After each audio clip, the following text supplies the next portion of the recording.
Hello everyone, I'm Professor Geek. Welcome back to the channel, and I am trying something a little different with my mic placement tonight, so let me know if the volume is weird. It sounds pretty good coming through my YouTube window though, so I think that might be okay. We'll see. Let's see how many people we have in here. Let me refresh that just to see. I got a few people in here. Of course, we have people leaving their marks in the chat. Good to see. But yeah, this is the pre-show. So for those who, well, I guess everybody here might know. But yeah, the pre-show, this is the same stream. We're going to have our Out of the Past rewatch at 10 p.m. Eastern. But I tend to go on early. That's what I've been doing for the past few weeks. And doing different things. I did an art analysis video. Tonight we're doing another writing lesson video, and then I can cut these out and put them as their own channels, our own videos on the channel, and then just leave this stream to be its own, I'll edit it down afterwards to start at the actual moment. So that's what's going on with this early start time. Do you believe Mr. Troy Pacelli was first? Congratulations, Troy. And then second guessed himself, said, or did someone else drop off? Nope, you're good. You're good. Paladin Demo asking about a double feature. I don't know if that's because there are two posters or because I was going to start at an earlier time. The two posters are the same film, though. If you look at, they both say Out of the Past. I was just trying to play with a good thumbnail there. Mr. Matchstick, welcome, sir.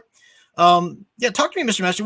We'll do a cameo to at some point to for you to promote the Weeb Watch, but the rewatch streams get a little crowded as is. I mean, in a good way crowded. But can't have so many competing voices. But good to see you there, sir. And Weeb Watch is this Sunday. Goblin Slayer, I think that's this Sunday. So good to have that in the mix. Let's see, Melissa Harris, welcome. Who else is here? Joshua V, hello. Sound Engraver, hello. Daniel Heron, Wolf 10 Media. All right, Adam Post, how's it going? Winter Wolf. Uh-oh, Wolf 10 Media. You have some wolfy competition here in the in the chat. Call sign Enterprise. Good evening, all. Haven't been around in a while, but was wondering if office hours was still a thing. Office hours transitioned over to this Tuesday night noir rewatches as we're doing them right now. I've been wanting to do some classic film rewatches for a while, and it just seemed like the natural time to do it. The geek news started to really kind of slow down during the quarantines and stuff like that and everything. So we just decided to do this for a while, and people seem to like it. And we're watching some amazing films. Out of the Past is available for rent, all the usual places for just a few bucks if you guys want to watch along with us at 10 p.m. And it is an amazing film noir. Really is. Jacques Tourneur, classic, good stuff. So definitely check that out. Let's see. Wolftown Media is doing my reading of the manga, doing my Rocky training montage until Sunday. Okay. Nanette, Netters Network. Welcome, Netters Network. Casey Scott, good to see you. Sir. All right. So yeah, what I did, if you are not a member of the Professor Geek Facebook group, what are you waiting for? Because what I did tonight, was I put a post in there and I said, okay, I'm going to do this pre-show. I'm going to do this writing pre-show. If you want me to look at some of your work, post or paste the first 1 to 2 paragraphs of a story of yours in this thread. And then I looked at them already, and I did what little editing I might do, just kind of on the fly, not really spending an extended amount of time on it because we're going to talk about it some on the stream. And then I'm going to go through those. So people got to do that if they were part of the group. And I know people might, because people always ask me, what can I do to, can you take a look at my writing and stuff like that? And of course I offer professional editing services, but not everybody can afford that quite yet or at that point and just want some, beginner's kind of moment's glance. Well, nothing's for free, but this kind of in context of my channel is great because it's good for my channel. And you can learn lessons from other people's writings as well. If you see the changes I made, it's a really good way to learn a little things. So, but do check out the Facebook group. I think the link is in the description below. If not, I'm sure Troy will drop it in the chat. So yeah, come on over and join the Professor Geek Facebook group, and maybe you can get your own writing in the next time I do this. We have, let's see, four samples of writing this time, and all are really great, actually. In terms of the changes I did, I really edited it more for flow. It's not so much about like, oh, this is atrocious writing, or let me fix this grammar, or anything like that, really. It's more about editing for flow. And before I did that, though, I did look at each piece and said, okay, this is this is what I'm thinking about this story with just that as the intro. So this is what I think it might be, or this is what I think we're going with this. And the writer needs to hear, the writer needs to hear that too, what the reader might think of the story. So that's what we're doing with that. But giving people, got 15 people in here now already. Yeah, do hit the thumbs up if you will. And hopefully the little banner down there is self-explanatory for what's going on this stream called Out of the Past Rewatch and Analysis right now. Let me know if the signal gets weird or choppy, because occasionally, I don't know, weeknights, I don't know. StreamYard gets a little weird the longer I stay on. So, Wolfden Media, Professor Geek, put your glasses on, man. This is a job for Clark Kent. I won't lie. This is going to be doing some reading here. So this is that. But you're the only one that likes the glasses, man. Everyone else is like, oh, you're so much better without glasses. Looks like StreamYard's getting a little clunky anyway. Hopefully you can still hear me okay, because we are going to jump to sharing some screen here. So let me go first. First up with this writing session is Mr. Troy Pacelli. Has a great couple paragraphs for a story here. And let me share the screen and we'll go ahead and dig in, I guess. That's the best way to do it. So let me make sure I'm sharing the right tab. I had to open up a bunch of them here. 903. I think that's it. Yep, that's it. Okay. All right, so this is Troy. So what I did is on the left side of the screen, that's his actual original text. And then on the right side is what I edited. And for those who did send in these samples, I will paste my edited version over as a reply to your Facebook post in that group so that you'll have it. And you can take or leave my changes. These are just my changes as how I would maybe make it flow a little bit better, in terms of that. But I always like to start out, and I always appreciate when people start out when they read my work, to start out with what works, what's good, because that's what the writers need to hear too. Of course, you need to hear how you can grow and how you can become a better writer, but you've got to know what worked well enough to keep around too. And you've got to know that, it helps to be reaffirmed that this is a story worth telling. Because I've been in workshop groups before where everybody's so eager to show how smart they are that they just rushed right to, this needs change, this needs change, this needs change. And it can give the writer a false impression that, oh man, was there anything good about it? And that's not the case at all. If it wasn't anything good about it, it wouldn't be worthy of being showcased in any kind of way. So I just think that's always important. That's one of the things that Spalding University really drilled into me. So welcome, Zachary Antle. Good to see you there as well. All right. So let me start. Can you guys see that okay? Do I need to make it bigger? Some people like to see my face if I'm talking, but if I'm not talking, I don't know what. So there's that's not good. Nope, that's not good either. Let's get that back. There we go. So hopefully that's okay. Hopefully you can read it well enough. I am going to read it to you. I'll read his side first, and then I'll talk about some of the changes I made and why. So double check. Wolfden Media, you look like the emperor of the Millennium Empire from the Old Republic is all I'm saying. I have no idea how to take that, Wolfden Media. I'm not a millennial. I'm Generation X, but Millennium. Okay, Millennium Empire, the Old Republic. All right, we'll go with that. All right, looks like everybody's okay with the size of the text then, so we'll just go ahead. So obviously we've got here a date. Date's great. This tells me that this is going to be a piece set in historical fiction or maybe some sort of steampunk, alternate history, something like that. Dates are good. Now, all of these two, I think no, all of them but one tonight are written in the first person, so they're written in the voice of a character or one of these characters. In that case, you have more license for artistic freedom. You can play around. So as we see here, he plays around with, not really writing complete sentences out because this is the way the guy would talk, or maybe the way this guy would just kind of, write it down and record it. So you can roll with that kind of thing. Also, since it's a genre piece, clearly, and this is in the voice of a person in a genre piece, whether it's just fiction or steampunk, I can't quite tell just from these two paragraphs yet, but there would be you would write a little differently. Now, the writers have is a debate about this. If you're going to write a historical piece of fiction, from the Renaissance, some writers think, well, now I need to think about exactly how a person would talk back in the Italian Renaissance. No, you don't. Don't do that at all, and don't get too bogged down in that. There is a little bit of a change. You can't talk like super slang or super in a super colloquial manner, of course, but you do have to just be clear and go ahead and just speak clear, plain English that readers can understand. There's a balance between, and I think Troy captures that well here. But I'm just saying these are the allowances you will make when you see something. Okay, it's a historical piece at least, whether steampunk or not.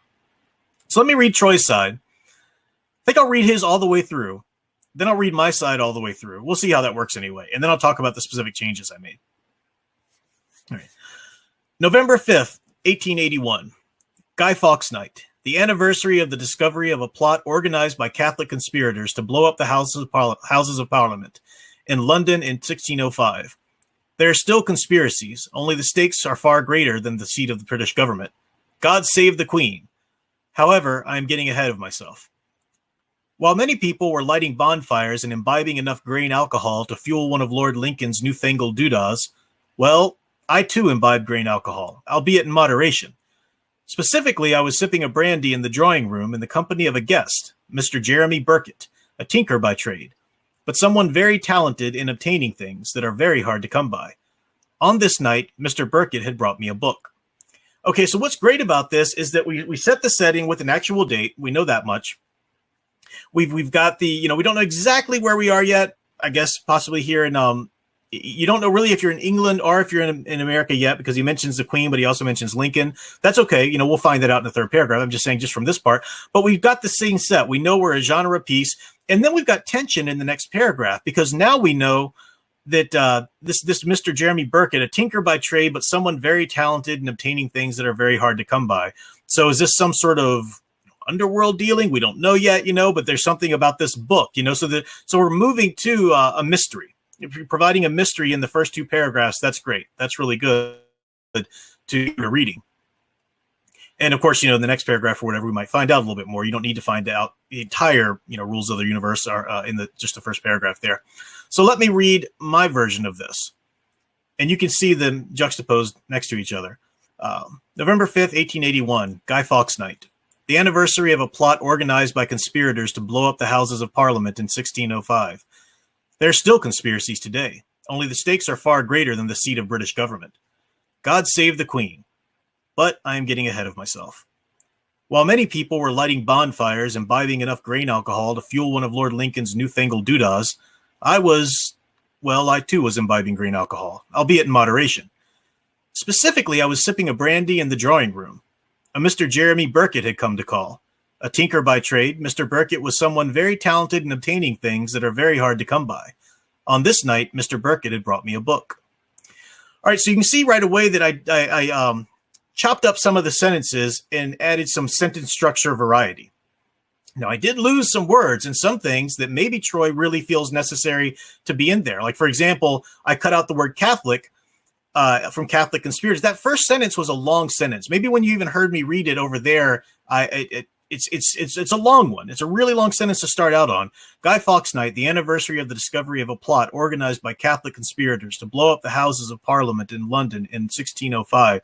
We've got a lot of clauses there. We've got the repetition of in. It's a little bit to get your head around, especially when you're first getting to know a book. So I chopped it up. I did take out the word Catholic, but if I felt like if that was important, we know that the Guy Fawkes, that was the Catholic conspirators versus the Anglican and stuff like that. I figured that would be easy enough to tell us later. We don't really need all of the words in the first sentence. So, Guy Fawkes Night, the anniversary of a plot organized by conspirators to blow up the Houses of Parliament in 1605. Now, I cut out one of the in London in 1605. I cut out the London thing.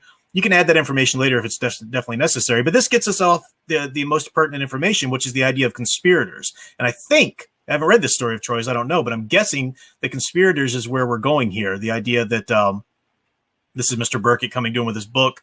Maybe that's going to be integral later on. So that's a big change I did. I also changed it up a little bit in the second paragraph when we talk about Jeremy Burkett coming to call. So we've got this specifically. I was sipping a brandy in the drawing room in a company of a guest, semicolon, a Mr. Jeremy Burkett, a tinker by trade, but someone very talented in obtaining things that are very hard to come by. I changed that. It was a little long again. So I was sipping brandy in the drawing room, period. So we've got that long sentence to begin with. So while many people are lighting bonfires, imbibing enough grain alcohol to fuel one of Lord Lincoln's newfangled doodahs, I too was imbibing grain alcohol, albeit in moderation. That's a long, long sentence to start that paragraph out. But it's okay because it's properly cut off with the right punctuation and it flows nicely. But you don't want to have another long sentence right after it. So specifically, I was sipping brandy in the drawing room, period. A Mr. Jeremy Burkett had come to call, period. And when you build up with a couple of those short sentences, it helps with tension. We'll see this later in some of the other samples. A tinker by trade, Mr. Burkett was someone very talented in obtaining things that are very hard to come by.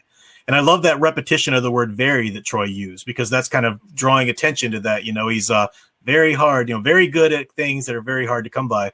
Mr. Burkett had brought me a book. And then having that little sentence on this night, which he did too, is a perfect jump off into what's about this book? What's the mystery? So great job there, Troy.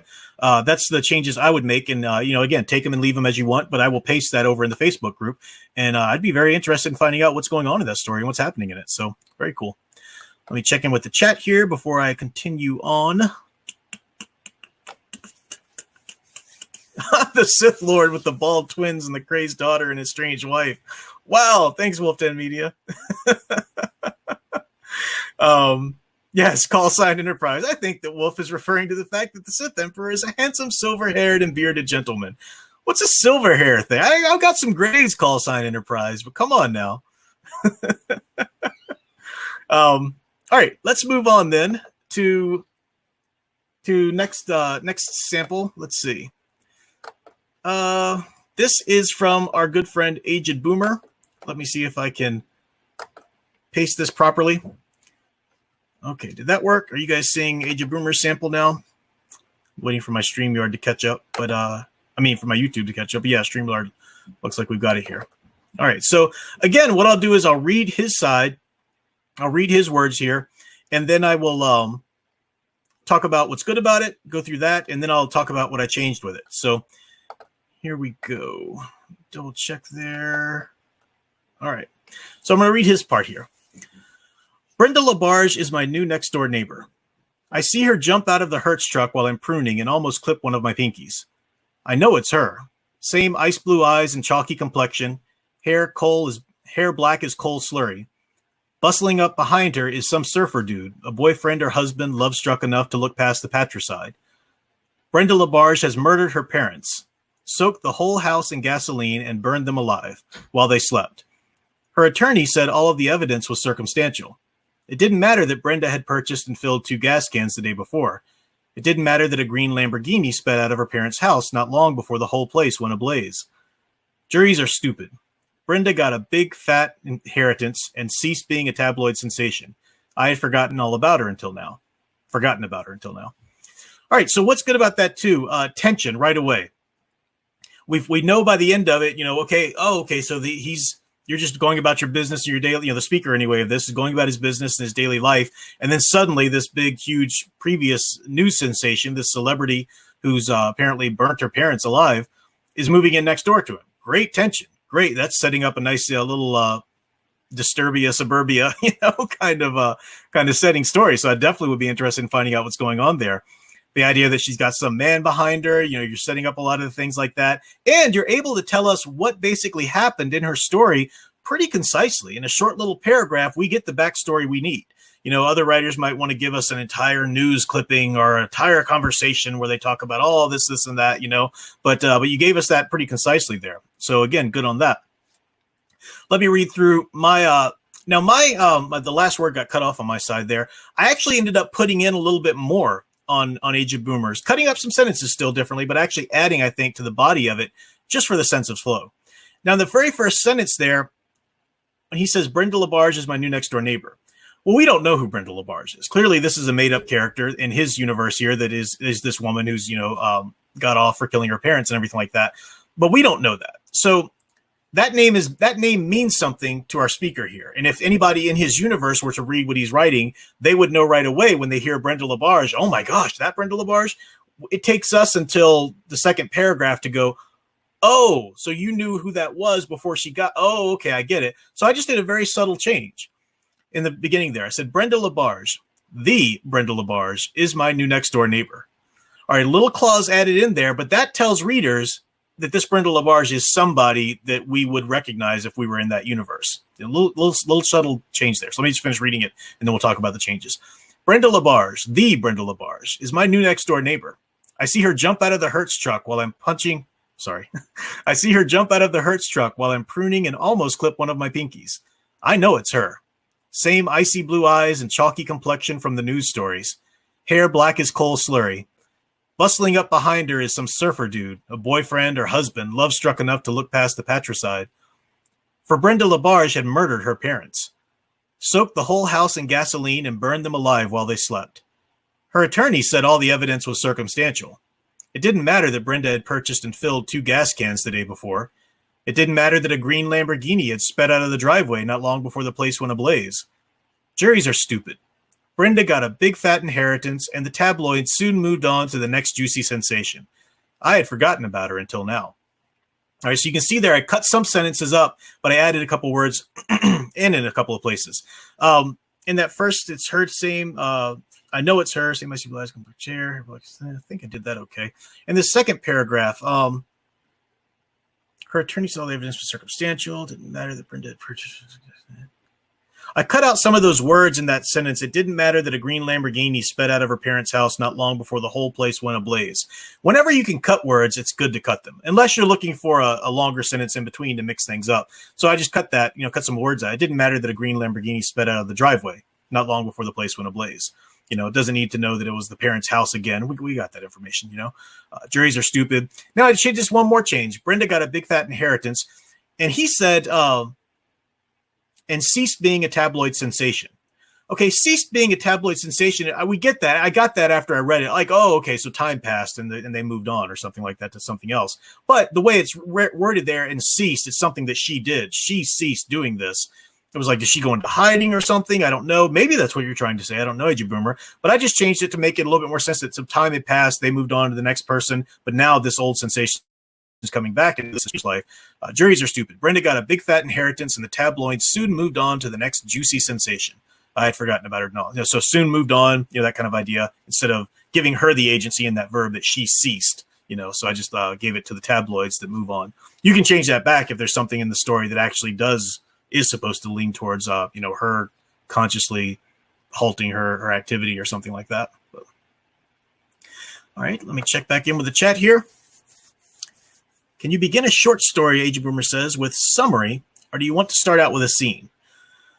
I'm not going to say it can never be done, but really starting in action, starting in scene is the way to grip readers, especially today's readers.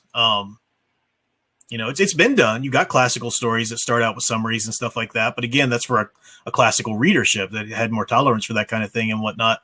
But I'm not going to say it can never be done, but the general rule of thumb is you want to grip readers with action, with a scene in general. What I would say to that. All right, cool. So good job, Agent Boomer. Looking forward to reading that. I will post that for you, like I said, over there. Just going down in order. Next up, we have Sound Engravers opening. Let me get this over here. Yep, that worked. Okay, good. Make sure it's showing up in StreamYard. Yep, good. Okay.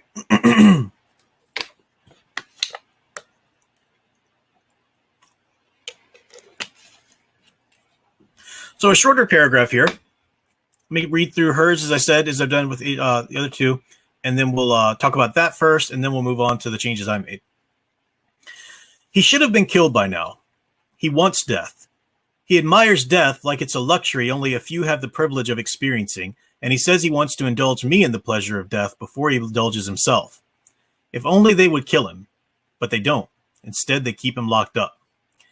So great tension in that. I mean, right away, we don't know who the speaker is. Is the speaker a prison mate? Is the speaker a prison guard? Is it some other kind of person that would come in contact? We don't know.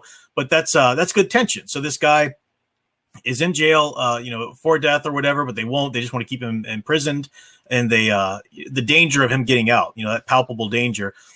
We also don't know, which was interesting. At first, he should have been killed by now. The first half of the paragraph could be free and direct discourse, where it's third person narration, but it's in the perspective of he of the person that's in jail and they should have killed him by now. So it could be his thoughts that we're getting just in a third person perspective. But as soon as we introduce that word me halfway through the paragraph, that twists it around for us. And okay. So it changes the tension comes out from around and hooks you there. So that's good. It's good. A couple of changes I made to this were really just in the flow. So it's shorter, it's just a few sentences. But let's see. So I'll read you my side. He should have been killed by now. He wants death. He admires death. Like a luxury for the privileged few, he wants to indulge in the pleasure of death. He wants to indulge me too, he says. If only they would kill him. But they don't.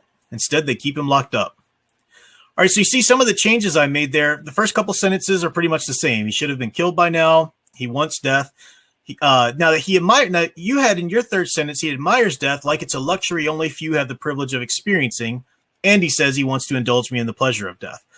I chopped that up a little bit to make it, you've got three simple sentences there. In my version, he should have been killed by now. He wants death. He admires death. All right, so that the repetition of the word death is good too. You had that in yours. Then I mix it up with a complex sentence. Like a luxury for the privileged few, he wants to indulge in the pleasure of death. So we've got that repetition of he should have been killed by now. He wants death. He admires death. Like a luxury of the privileged few, he wants to indulge in the pleasure of death. That leads through a sort of a cadence there. Then I lead with the next sentence. So the he wants to indulge me too is a beginning of its own sentence. He wants to indulge me too, he says, if only they would kill him. But they don't. Instead, they keep him locked up. I put the M dash in there. You can change that up even if you like my changes. You don't have to necessarily keep the M dash. I just felt like it was a tension bringer rather than just a period necessarily. So yeah, again, that longer sentence you got in the middle, we've got the me at the end of that clause, and I felt like if we broke that up, we've got a better flow of sentences. 3 simple, 1 complex, and then at the beginning of the next sentence, we've got the introduction of me. Now, it might seem like I'm, for everybody listening along, it might seem like I'm really spending a lot of time on just these openings of stories. And I mean, shouldn't we really go? Well, not really. We're going to go through one more sample, and then I'll show you something of my own. But the openings of short stories are vital. I mean, the openings of any story, novel, short story, whatever, this is what makes people decide whether they're going to finish reading this story. And you want to hook them. And so far, we've done a great job of hooking with the tension, with mystery and Troy's, with tension in Age of Boomers, and palpable tension here about murder and death and being killed. So good job there. Check in with the chat. You're very welcome, Age of Boomer. Not a problem. All right. So let's go ahead and go to our last sample, which is from our Mr. Steven Cruz. Good buddy Steven Cruz here. Now, I did do some cutting on this, so you'll see that my side is a little, it's bigger text because I could fit bigger text in, but hopefully you can still see them both okay. So I'll read you Steven's side here first, and then I'll read you my edited version, but we'll talk about what he's doing here because it's a pretty interesting setup. The sound of a branch snapping rifled into the air, cracking like a lion tamer's whip. A startled inhale echoed following the broken branch's reverb. Ray Barnes immediately covered his mouth with a balled fist, not wanting to add further notes to his symphony. He cut off all oxygen, igniting a small fire in his lungs, as every muscle in his body tensed and turned to stone. An uncomfortable silence overcame the forest as every nocturnal creature had abruptly ended their nightly tune. All froze in time with Ray, alerted, waiting and listening with shared unease. Salty perspiration curtained down from Ray's brow into his eyes. The cold sweat stung like lemon to a paper cut. He squinted tightly and frowned while biting his lip to manage the stinging sensation. Faintly, in the distance ahead, frantic sniffs were being performed by a large animal, each changing sporadically in rhythm and intensity. Ray tried to calm his thoughts, but the drum in his chest began to bang and increase in tempo while the beast performs its ritual. His adrenaline ran in pace with a panicked heart, and as his lungs began to claw and burn for oxygen. Ray knew that he couldn't maintain this composure much longer. He thawed the muscles in his right arm and began to slowly reach for his pistol. The scent of fear was in the air. Love this setup because how would you not want to keep reading that? First of all, this person in the woods makes a noise and then is then terrified because he made a noise and it seems to echo and everything stops. Or this could be, this is good tension writing there, a setup. but we don't know what the tension is. And the fact that we don't know what's freaking him out so much adds to our tension as a reader. It's going to keep people reading into that second paragraph. Then you've got the idea of this animal out there sniffing. So now I'm thinking, okay, this is a person escaped from prison or something, or, jail or whatever. And this is these are the police and the security and the attack dogs or whatever out in pursuit, possibly. Something like that anyway, is where I know that I'm leaning towards at this point. And the fact that he's been trying so hard to remain in hiding, and we feel that you really located his emotion in his body really quite well. So that's good. We feel the tension that he's feeling. We feel the fear, the excitement, the adrenaline, that kind of stalled adrenaline. That's good. And you locate that in the body well. And then at the end of that second paragraph, we move to action. He knows he can't do this, so he's reaching for a pistol. And I love this. The scent of fear was in the air. That's a great, kept that short last sentence to spring us forward to something else. And I kept that in my version of it too. You'll notice that I cut a lot of words and phrases that I felt were a little redundant, that I felt that we know, given the context of the writing, we don't need, certain phrases. So it just kind of helped the sentences, shrinks down some of the sentences, give it a little variety in sentence structure. So I'll read through my side of it here, and then we'll talk about the changes I made. The snap of the branch cracked through the air like a lion tamer's whip. A startled gasp echoed. Ray Barnes covered his mouth with a balled fist. Deprived of oxygen, a small fire ignited in his lungs. Every muscle in his body tensed. An uncomfortable silence settled over the forest. Every nocturnal creature halted its nightly tune. Salty perspiration leaked into Ray's eyes like lemon juice into a paper cut. He squinted tightly, biting his lip. In the distance, he could hear the frantic sniffs of a large animal, increasing in rhythm and intensity. The drum in Ray's chest increased as well. His adrenaline followed. The fire in his lungs raged. He knew he couldn't maintain this composure much longer. He flexed the muscles of his right arm and began to reach for his pistol. The scent of fear was in the air. So you might notice right off the bat that I shrunk down a lot of those sentences. That's something key in tension writing. You can't overdo it. So you wouldn't want to keep this up like throughout the next two paragraphs. But I did put a lot of short, simple sentences back to back there because they do build up tension even in the body of the reader. You read that and you're kind of like da da da da, and it comes to a stop, and then there's a stop, and it feels like you can't get any momentum, rhythmically, and that brings up tension in the reader. So I felt like that was probably appropriate for the setting here that Ray's going through. I cut out certain words. I did add there that I like the fact that this sound of this animal sniffing is increasing in rhythm and intensity. And then you got the idea he tries to calm his thoughts, but the drum in his chest began to bang. Well, I saw an opportunity to link those two. So the frantic sniffs of a large animal increasing in rhythm and intensity. The drum in Ray's chest increased as well. And you talk about a drum in somebody's chest, they know you're talking about the heart, so you don't really need to give a lot of that explanatory. His adrenaline followed. The fire in his lungs raged, He knew he couldn't maintain the composure much longer. He flexed the muscles of his right arm and began to reach for his pistol. The scent of fear was in the air. Now, you have that he thawed the muscles in his right arm. So maybe it's cold out. I don't know the setting because we haven't gotten any other indicators of what the weather is out there. So maybe he is kind of freezing. But if you want to put that in there, you might want to work the weather or the temperature in there a bit before.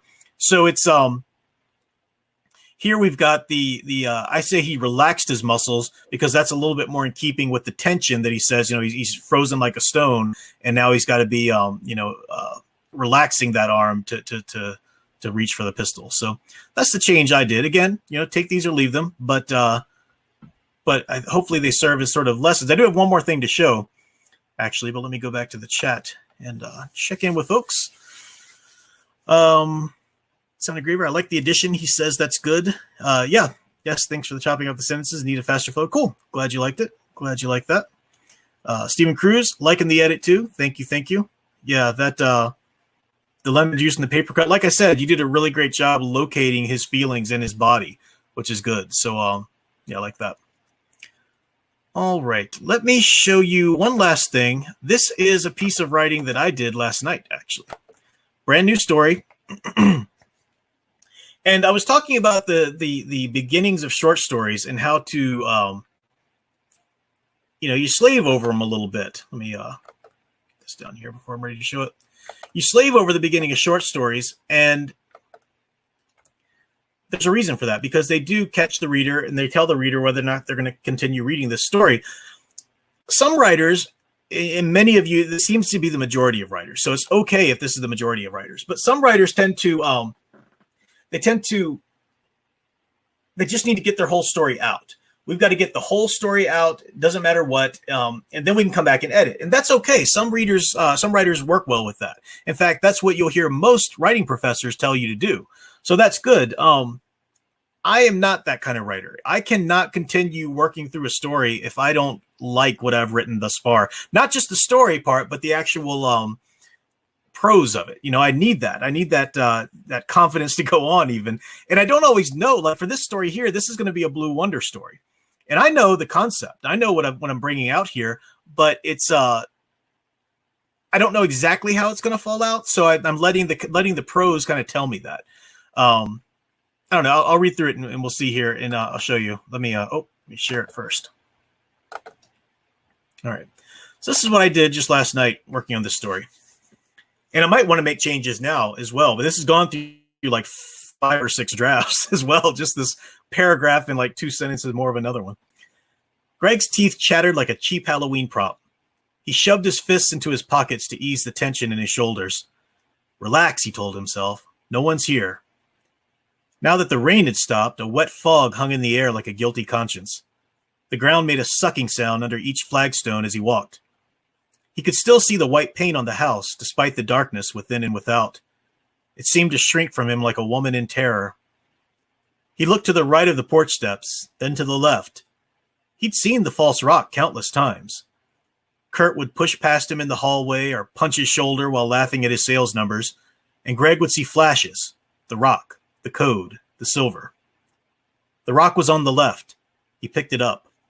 The moldy smell of wet mulch mired his lungs as he removed the key from the false bottom. All right, so hopefully, I'm hoping from that little bit you can tell what Greg is about to do, or at least you got an idea of maybe what Greg is about to do. Perhaps maybe even whose house this is, how he feels about what he's about to do. Not the details, of course. You don't have any of those details out because the story is still to go. But we've got this. And I really agonized over parts of it, especially that first line, because I wanted the idea. I was thinking, how do you feel? I don't know if you're like me, but if I'm really nervous, I do. My teeth will chatter. And I'll have to like consciously stop them. But that's also a bit of a cliche. So you want to avoid cliches in writing. And teeth chattering. And so I said teeth chattered. And I was thinking, okay, does he clench his teeth? Well, that sounds cliche too. How about an analogy? How about a picture? Chattering like a cheap Halloween prop. Because he's somebody who would feel very cheap, especially about what he's about to do. And the idea of Halloween, whether it's Halloween at this time or not, I'm not really saying, you don't know at this point, but that adds a creep factor to it as well. So he shoved his fists into his pockets. Now that's jacket pockets. And the idea is that he shoved them in kind of straight, to kind of hunch over a little bit. Don't know if that gets across, but we'll see. But playing with the with the sounds, trying to engage the senses of the reader, the sights, the smell when I get to the mulch. And I consciously use that word mired because this is Greg feels as though he's trying to get across. He's about to rob this place basically, and he feels like it's something that would mire him doing it. So the idea of the moldy sweat or the moldy smell of wet mulch mired his lungs as he removed the key from the false bottom. Just an example, and that's all I got last night. That was my writing time last night. I didn't crank out a whole story. I tend to, and this is just my style. Maybe you're like this, maybe you're not. It's okay either way. Because I have talked to some of my writing professors, really accomplished, published writers who, a number of them say they're like this too. So it's okay either way, whichever style of writer you are, whether you need to get it all out, then you can come back and edit it, or look at it, as you go and edit it as you go. So I feel good about this, though. It's only a paragraph and a couple sentences, but I feel good about that for my writing time yesterday. And when I come back to it, I'll have a solid thing that I feel like I can start hanging more on as I go through. So just different writing processes and stuff like that. I showed you guys the process of editing others, and then there's the process of this. So there we go. Checking back in with YouTube now. Thank you, Steven Cruz. Thank you. Sound Engraver says, even though the video is sometimes choppy, your audio is coming in good and clear. Good. Yeah. StreamYard gets weird. I don't know why with the camera. Oh, well. But $5, thank you, Steven Cruz. Yes, Blue Wonder, Blue Wonder. And $2 from Sound Engraver. Thank you for the excellent input. You are very welcome. Thank you, guys. You don't have to super chat for that. I appreciate you guys letting me use your examples for this. So thanks for that. All right. Looks like my YouTube is a little bit better now. Check the time. If anybody has any questions, what I'll do in a moment is I'll put up the back in a moment screen, and I'll start switching things around and getting myself ready for the rewatch, and then I'll bring in our panel here for the rewatch as well. But if anybody has any last minute questions about some of the stuff that I was talking about now, any little changes, why I made them or something like that, feel free to let me know, and we can answer those for you. So.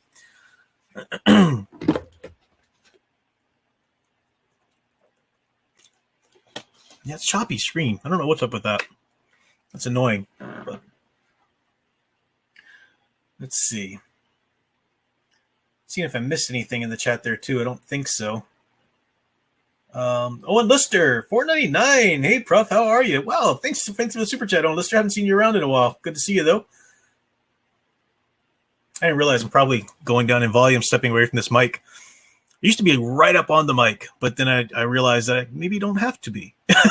And it sounded like my volume was coming in quite well at the beginning of this, so that's good. It's not like, cam, mic, Prof behind the mic, That's all good. All right. Well, yeah, if you think of any questions, you guys can always throw them out. You can always ask questions in the Professor Geek Facebook group. That's always there as well. But this was good. This is a good, solid little writing lesson. So I will cut this out after the rewatch, and we will use this as its own little video. And if anybody wants to get in on this next time I do it and wants me to use one of your writing samples, perhaps, go ahead and join the Facebook, and you can drop your writing sample when that comes to that. So cool. Yeah, Owen Lister been exercising and working on my Beetle Blaze comic. Yeah, everybody look up Owen Lister on Twitter. Check out samples of that. So good stuff. All right, well, that's all for now. I will be back in just a few moments then. I'll put up the screen, and we'll be back at 10 p.m. for the rewatch. So thanks, everybody, for hanging out this far, and we'll see you in a few minutes.